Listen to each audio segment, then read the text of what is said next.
Halo netizen, dimanapun kalian berada, selamat datang kembali di channel Movie Man Universal. Pada breakdown film kali ini, kami akan menyuguhkan film aksi yang dibintangi oleh abang saya, yaitu Jason Statham. Film ini menceritakan kisah seorang Interpol yang sangat handal dan telah mengungkap banyak kasus besar maupun lebih besar. Namun kali ini dia memutuskan untuk pensiun dini dan memilih hidup normal di sebuah kota kecil bersama putrinya, agar hidup lebih tenang dan terhindar dari konflik maupun aksi balas dendam dari para targetnya di masa lalu. Oke, langsung saja bersama admin Tamfan generasi ke-11 Ricardo dos Santos de la Vega. Siapkan mata, telinga, selonjorkan kaki, dan mari kita katakan dalam hati, intro dulu.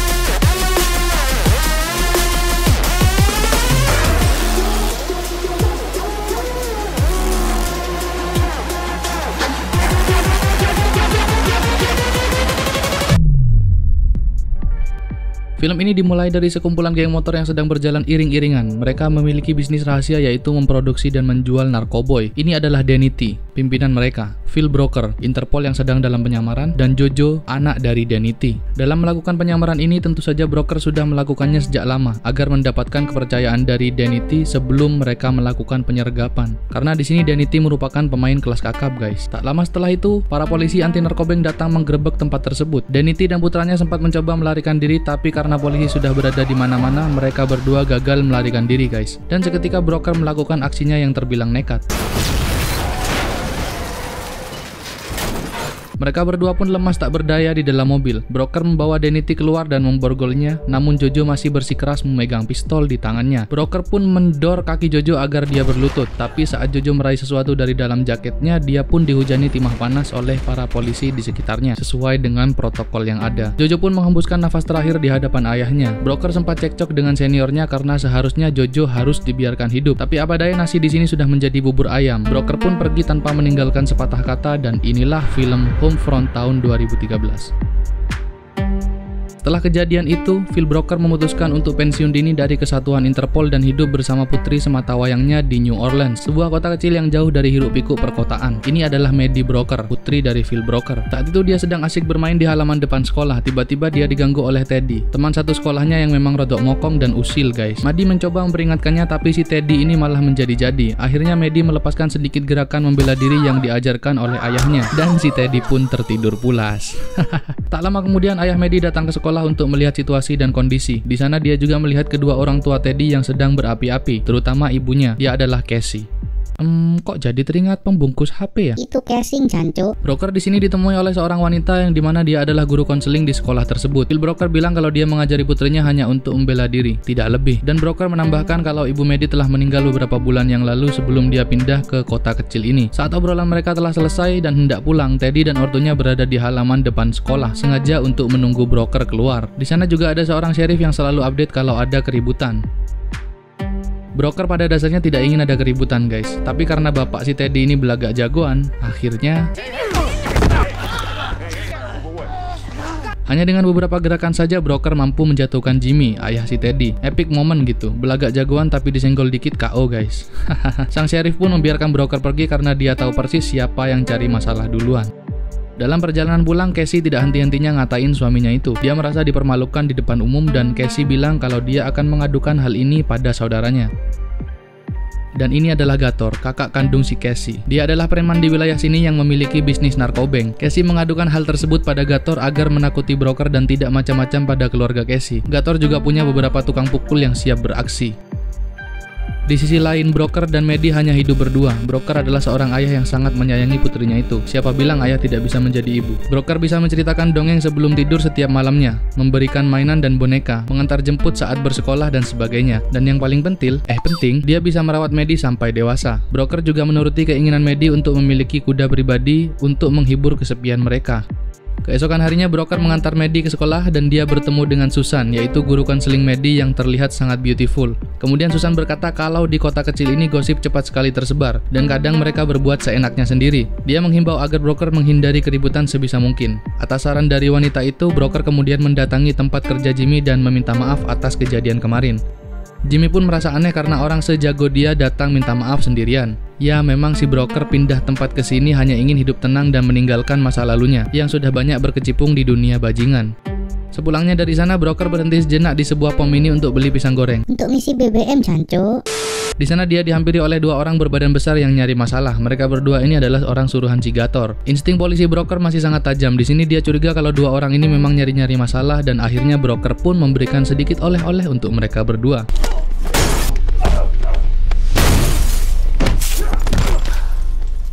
Tibanya di rumah, broker dan putrinya kembali berkuda untuk merilekskan pikiran. Dari kejauhan nampak Gator yang diam-diam mengintai mereka. Gator di sini masuk ke rumah broker dan mencari sesuatu yang dapat dia jadikan informasi, dan dia pun menemukan dokumen pribadi milik broker dari kesatuan Interpol. Selain itu, Gator juga membawa kucing dan boneka milik Maddie. Malam harinya, broker mengetahui hal itu semua. Ada seseorang yang berusaha mengganggu ketenangan mereka, dan keesokan harinya broker langsung mendatangi Jimmy di tempat kerjanya. Broker mengira Jimmy lah dalang dari semua ini. Broker di sana marah-marah, guys. Tapi di sini Jimmy terlihat takut dan hanya diam saja. Ya emang bukan dia pelakunya. Di sisi lain, Gator bertemu dengan seorang wanita. Dia adalah Shirley.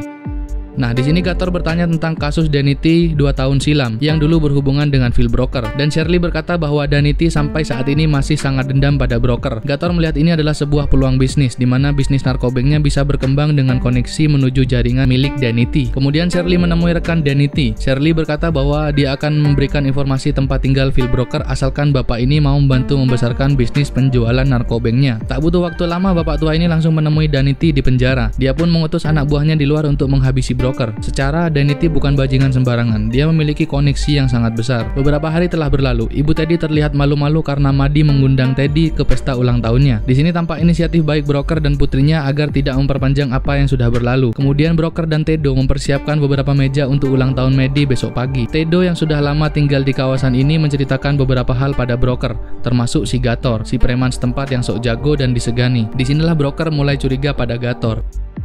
Acara ulang tahun pun berjalan lancar. Ibu Teddy juga terlihat mulai memaafkan Broker dan putrinya itu. Sementara di sisi lain, geng motor utusan Danity telah tiba di kota kecil ini untuk mencari Broker. Malam harinya, Broker mendapatkan informasi dari rekan lamanya di kepolisian. Dia memberikan informasi terkait Gator dan ceweknya itu. Dari sinilah Broker mulai waspada dan menatap putri kesayangannya yang sedang terlelap itu. Merasa hidupnya terancam, Broker lagi-lagi tak gentar mendatangi musuhnya sendirian. Dia menemui Gator yang sedang makan siang. Dia memperingatkan Gator agar tidak lagi mengganggu kediamannya.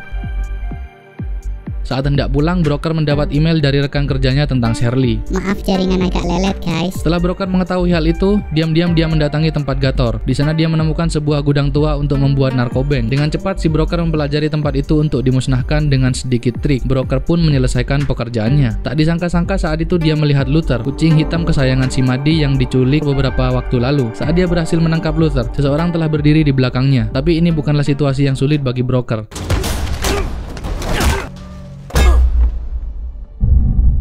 Broker telah terbangun dengan diikat kedua tangannya. Broker dihajar oleh 3 orang anak buah si Gator. Mereka adalah yang sempat bertemu Broker di pom ini. Ingat nggak? Karena mereka terlalu banyak cincai, Broker pun meloloskan diri dengan tangan terikat. 3 orang kacangan ini sama sekali tidak ada apa-apanya dibandingkan Broker, apalagi yang botak satu ini.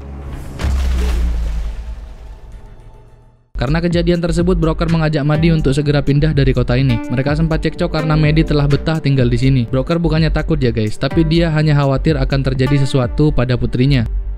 Saat malam tiba, Broker menyiapkan satu pucuk pistol untuk berjaga-jaga. Sementara itu terdengar suara tembakan dari halaman depan yang ternyata anak buah Danity telah mendor Tedo yang sedang memindahkan kuda milik Broker. Maddie pun kaget dan dibawa oleh ayahnya ke tempat gelap untuk bersembunyi dan menelpon Pizza Hut Delivery. Nelpon 911 lah, Bogeng. Merasa tidak cukup dengan sepucuk pistol, Broker pun kembali ke kamarnya untuk mengambil sebuah shotgun dan tiba-tiba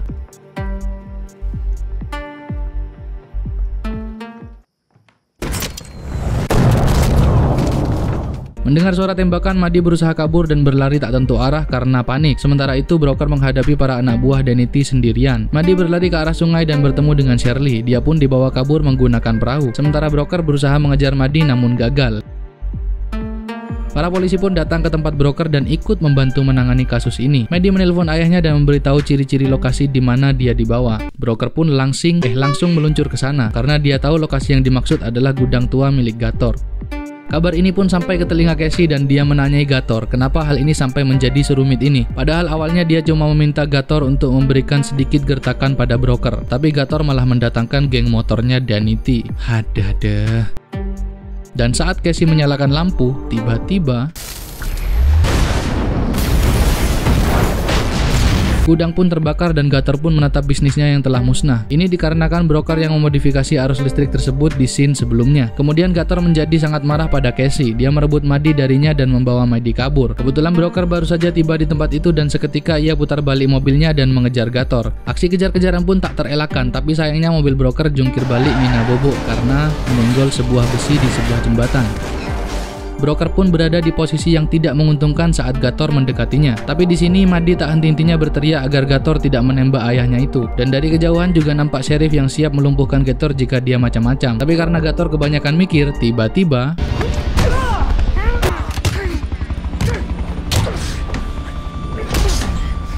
dengan puasnya broker melayangkan bogem mentah sampai si Gator lemas tak berdaya. Karena pada dasarnya si Gator hanyalah manusia sok jago yang tak berskill sama sekali. Berbeda dengan broker yang memang telah banyak berkecimpung di dunia seperti ini.